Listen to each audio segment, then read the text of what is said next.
Hello everyone, good morning to all. आज हम class 8 के हिस्ट्री फर्स्ट चैप्टर लेंगे, हाउ, व्हेन एंड वेयर, जिसका पहला टॉपिक होगा हाउ डेट्स आर इम्पोर्टेंट्स। इतिहास में जो तारीखें हैं, डेट्स है, वो कितनी महत्वपूर्ण है और कैसे उसको लिया जाता है। जैसे एक समय ऐसा भी था जब इतिहासकार तारीखों के जादू में खोए रहते थे और आपस में इतिहासकारों में विवाद भी होता रहता था। जैसे किसी राजा की ताजपोशी होती थी तो उसमें जो डिफरेंट हिस्टोरियंस थे उसके डेट डिफर करते थे। तो ये बहुत सारी समस्या इतिहास में आती रहती है डेट के संबंध में, तारीख के संबंध में।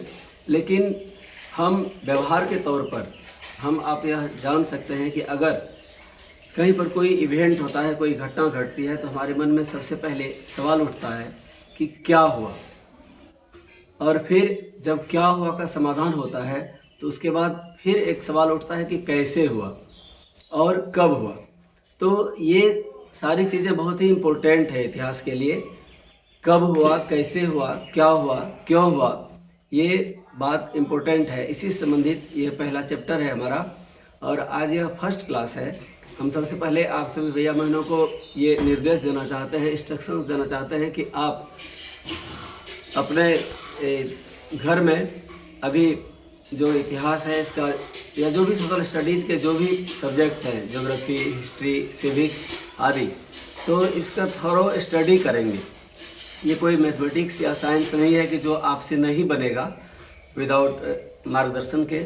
आप इसको थोरो स्टडी करेंगे, फिर जब हम लोग विद्यालय में मिलेंगे, क्लास में मिलेंगे, स्कूल जब खुलेगा तो इस पर हम लोग विशेष चर्चा करेंगे। यह केवल आपको एक गाइडलाइन यहाँ से दिया जा रहा है। और बहुत लोगों के मुंह से हमने यह भी सुना है, आपने भी सुना होगा कि इतिहास उबाऊ है। आप लोग भी क्लास में बोलते हैं कि इतिहास याद नहीं रहता है आचार्य जी, याद करते हैं तो डेट भूल जाते हैं, इतना डेट कैसे याद रखें, आदि आदि। ये बहुत सारे सवाल इतिहास के प्रति लोगों के मन में है। बहुत लोग कहते हैं कि रात में पढ़ते हैं तो सुबह में वो गायब हो जाता है, याद नहीं रहती है। हिस्ट्री, सिविक्स बेवफा, रात पढ़ो तो दिन सफ़ा, ये सब बातें आप लोग भी बोलते हैं, क्लास में हम लोग चर्चा करते हैं। तो इसमें भी एक रहस्य है। इतिहास के प्रति जो ये सभी धारणा है 100% ये गलत भी नहीं है, बात सही है। डेट और इवेंट को याद रखना बहुत ही टफ टास्क है। लेकिन अगर सोशल स्टडीज़ की पढ़ाई आप करते हैं और उसमें आपको डेट, इवेंट इत्यादि ठीक ढंग से याद नहीं रहेगा तो निश्चित रूप से आप आगे चल करके, जो कि हम पहले आपसे बराबर बताते रहते हैं कि अगर आप कोई बढ़िया कंपटीशन में बैठेंगे, कोई आप ऑफिसर लेवल के कंपटीशन प्रतियोगिता परीक्षा में बैठेंगे, तो उसके लिए आपको सोशल स्टडीज़ जो है वो सबसे इम्पोर्टेंट रहेगा। उसका इम्पोर्टेंस बहुत ज़्यादा रहता है। प्राय बच्चे मैथ्स बना लेते हैं, इंग्लिश में बना लेते हैं, रीजनिंग बना लेते हैं, लेकिन जब उसको सोशल स्टडीज़ की बारी आती है, जीके जीएस की बारी आती है, तो वो बच्चे पीछे पड़ जाते हैं और उसमें उसका जो कट ऑफ है वो उसको मात दे देता है और फिर सफलता मिलते मिलते वो असफल हो जाते हैं।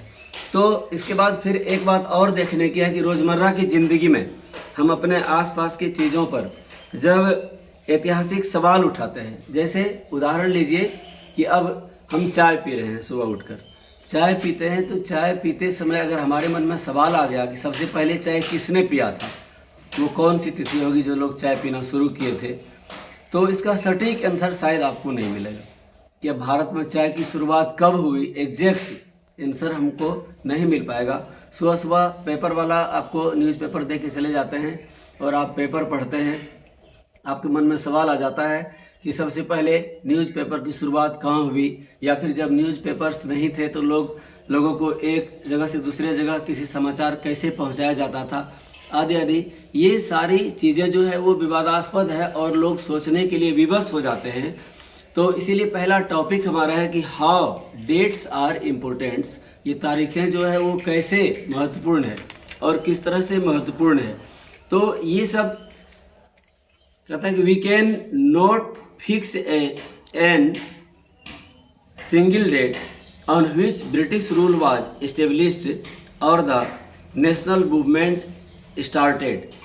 तो एक आप एग्जाम्पल के तौर पर हम देख सकते हैं कि जैसे हमारे देश में जो फ्रीडम मूवमेंट हुआ, ब्रिटिश का यहाँ रूल हुआ, ब्रिटिश का शासन यहाँ शुरुआत हुआ, तो एग्जैक्ट कोई डेट यदि आप खोजेंगे किस डेट से भारत में ब्रिटिश का शासन शुरुआत हुआ, तो वह एग्जैक्ट डेट आपको कहीं नहीं मिलेगा। हाँ, आपको यह मिलेगा कि मंगल पांडे के द्वारा पहला जो है वो स्वतंत्रता संग्राम सैनिक विद्रोह शुरू हुआ, लेकिन आप उसी को मान लेंगे कि नहीं तभी से स्वतंत्रता संग्राम की शुरुआत हुई, उसको भी आप नहीं मान सकते, उससे पहले भी आपको जाना पड़ेगा।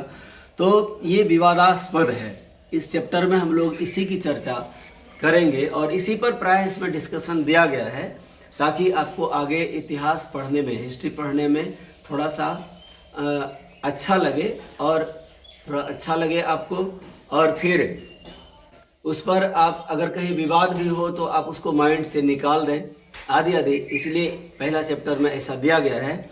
उसके बाद एक अब सवाल आता है, जब इतनी चर्चा हम लोग कर रही है तो एक सवाल आता है कि व्हिच डेट्स, जैसे मान लीजिए कि अब 1, 2, 3, 4 इतिहासकार के बारे में हम लोग पढ़े और डेट में डिफरेंस आ गया, तो फिर किस डेट को हम माने, व्हिच डेट्स, किसको माने, यह भी एक समस्या हो जाती है हमारे साथ कि किस डेट्स को माने। By which criteria do we choose a set of dates, उसके लिए क्या क्राइटेरिया बनेगा कि हम इस डेट को ही माने। तो इसमें कहता है कि हम जिस डेट को चुनते हैं उसके इर्द गिर्द अतीत की कहानी बुनते हैं, वे महत्वपूर्ण नहीं होते हैं। जैसे मान लीजिए कि आप एक उपन्यासकार है या कोई एक कहानी लेखक है, कहानीकार है, कहानी लिखता है, तो अब वो कहानी लिखता है तो अपना कल्पना के क्षेत्र में डूबा रहता है और वह अपने कल्पना के हिसाब से कोई एक डेट, काल्पनिक डेट लेता है, काल्पनिक नाम लेता है और वहीं से वो अपनी लेखनी उठा करके कोई कहानी लिख डालता है, कोई उपन्यास की रचना कर डालता है। तो वो उसके हिसाब से हो गया, वह हमारे और आपके हिसाब से नहीं हुआ। वो चूँकि उसका फीलिंग है और उन्होंने अपने हिसाब से उसको लिया, तो उसके हिसाब से हो गया और हम उसी को प्रामाणिक मानकर चलने लगते हैं, हम उसको प्रामाणिक मानकर चलने लगते हैं। और अगर उसकी लिखावट और लेखनी ऐसी होती है तो उसको प्रामाणिकता दे दी जाती है। तो इतिहास में ऐसे बहुत सारी भ्रांतियाँ हैं। जैसे ब्रिटिश इतिहासकार द्वारा लिखे गए इतिहास में, जैसे ब्रिटिश इतिहासकार जब यहाँ आए, ब्रिटिशर्स के समय में जब यहाँ अंग्रेज का शासन हुआ और ब्रिटिश इतिहासकार यहाँ आए, तो वो उसके हिसाब से इतिहास लिखना उन्होंने शुरू किया। वारेन हेस्टिंग्स से हम शुरू करते हैं और माउंट बेटन तक हम आते हैं, governor general first to last, तो उसी के हिसाब से इतिहास लिखा जाना शुरू हो गया। लेकिन उसको हम क्यों सही मान लें? क्यों?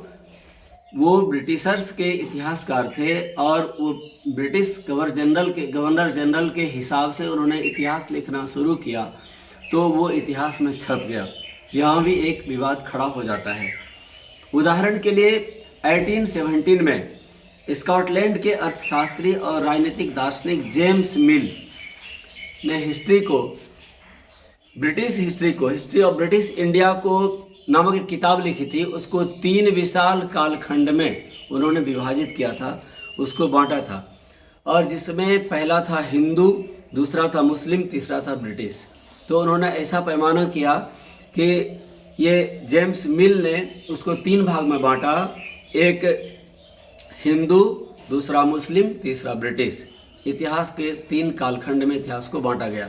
लेकिन क्या इसको हम सही मानेंगे? आप सही मानेंगे? नहीं मानना चाहिए, क्योंकि हमारा इतिहास है, इतिहास इंडिया का है, ब्रिटिश का यहाँ शासन हुआ और उसको 3 भाग में बांटा गया, एक कास्टिज्म के हिसाब से, हिंदू, मुस्लिम और ब्रिटिश, 3 कालखंड में बांट दिया।